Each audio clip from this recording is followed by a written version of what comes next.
Foods rich in antioxidants have been touted as preventative and curative, and some believe they delay certain aspects of the aging process.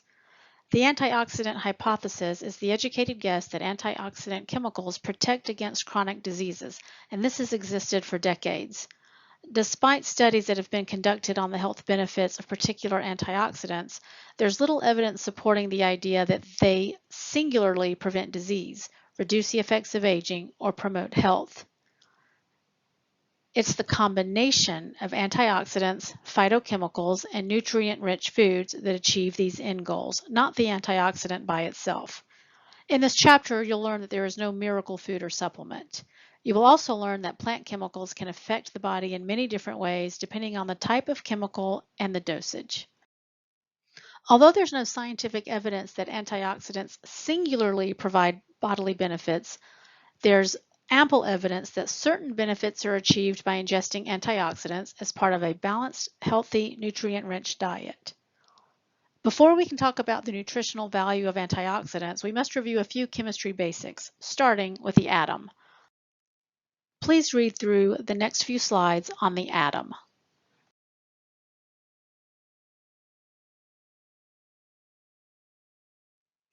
Take note on this slide that free radicals pose a threat to our DNA, RNA, proteins, and fatty acids. Free radicals can cause chain reactions that ultimately damage our cells. Take note on this slide that the body has defenses against these free radicals. An antioxidant is any molecule that can block free radicals from stealing electrons. Antioxidants act both inside and outside of cells. Please read through the next few slides on detoxifying enzymes and antioxidant chemicals.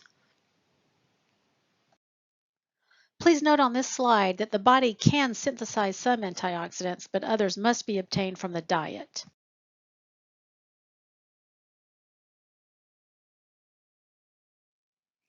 Please note on this slide some of the antioxidant chemicals that are obtained from the diet and their functions. While our bodies have acquired multiple defenses against free radicals, we also use free radicals to support its functions. For instance, the immune system uses free radicals to kill pathogens. The thyroid gland can make hydrogen peroxide, which is required for the production of thyroid hormone. Reactive oxygen species and reactive nitrogen species, which are free radicals containing nitrogen, have been found to interact with proteins in cells to produce signaling molecules. Nitric oxide has been found to help dilate blood vessels and act as a chemical messenger in the brain. Certain exposures can increase the amount of free radicals in the body. Excessive sunlight, ozone, smoke, heavy metals, ionizing radiation, and asbestos, to name a few.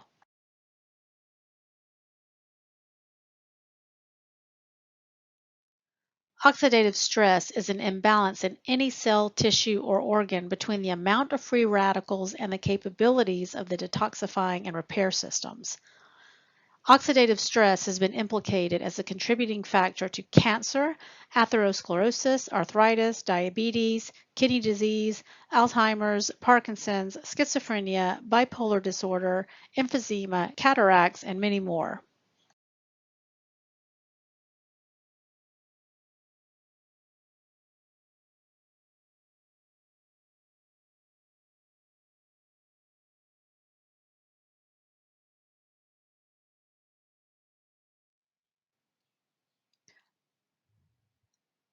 The market is flooded with advertisements for super antioxidant supplements teeming with molecules that block free radical production, stimulate the immune system, prevent cancer, and reduce the signs of aging. However, these claims are not backed by scientific evidence. While scientists have found evidence supporting the consumption of antioxidant-rich foods as a method of reducing chronic disease risk, there is no miracle cure. No pill or supplement alone can provide the same benefits as a healthy diet.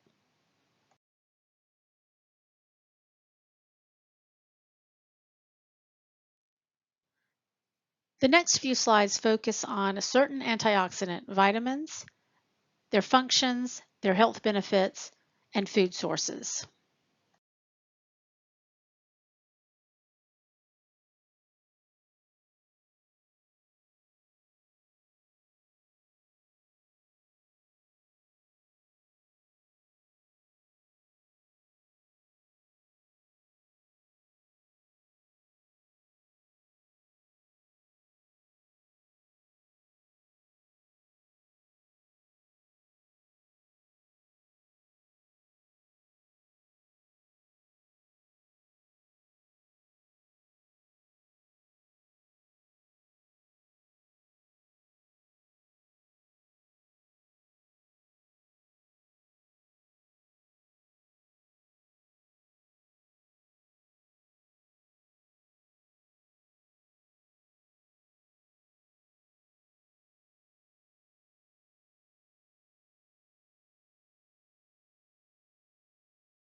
One thing to note on this slide regarding selenium and thyroid disease is that many people who are hypothyroid are deficient in selenium.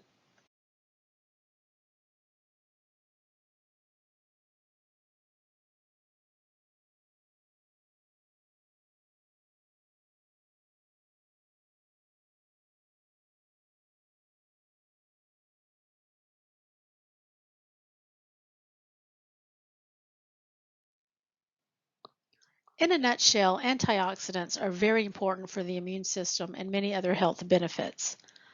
A healthy diet incorporating 7 or more servings of fruits and vegetables per day has been shown in many scientific studies to reduce heart disease and overall deaths attributable to cancer. The WHO estimates that overall 2.7 million deaths could be avoided each year by increasing fruit and vegetable intake. Naturally incorporating them in the diet rather than taking supplements is best. Keep in mind, though, that vitamins tend to get destroyed through heat, so overcooking your food is never a good idea if you want to retain the vitamin content. We know that antioxidant variety in foods provides the best health benefits. All of them working together is the best protection against chronic disease. Eating a variety of fruits and vegetables rich in antioxidants and phytochemicals promotes health. This is why many people advocate for a plant-strong diet. The next few slides highlight specific diets to help increase your antioxidant intake. Note that with a Mediterranean diet, fresh fruits and vegetables are the staples in this particular diet. Olives and olive oil is the main source of fat. Fish, poultry, and meat are consumed in low or very low amounts. The DASH diet is similar to the Mediterranean diet in that it is low in saturated fat, cholesterol, and total fat. The emphasis is fruits, vegetables, low-fat dairy foods, whole grain foods, fish, poultry, and nuts. Red meats, sweets, and sugar-containing beverages are mostly avoided. One study showed that for every increased serving of fruits or veggies in a day, especially green leafy vegetables and vitamin C rich fruits, there was a 4% lower risk for heart disease.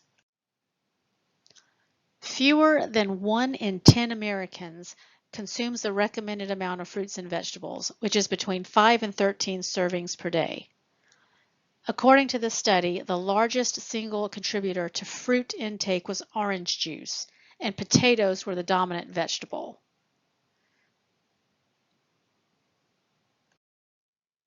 Please review this link from the CDC for 7 strategies to increase Americans' intake of fruits and vegetables.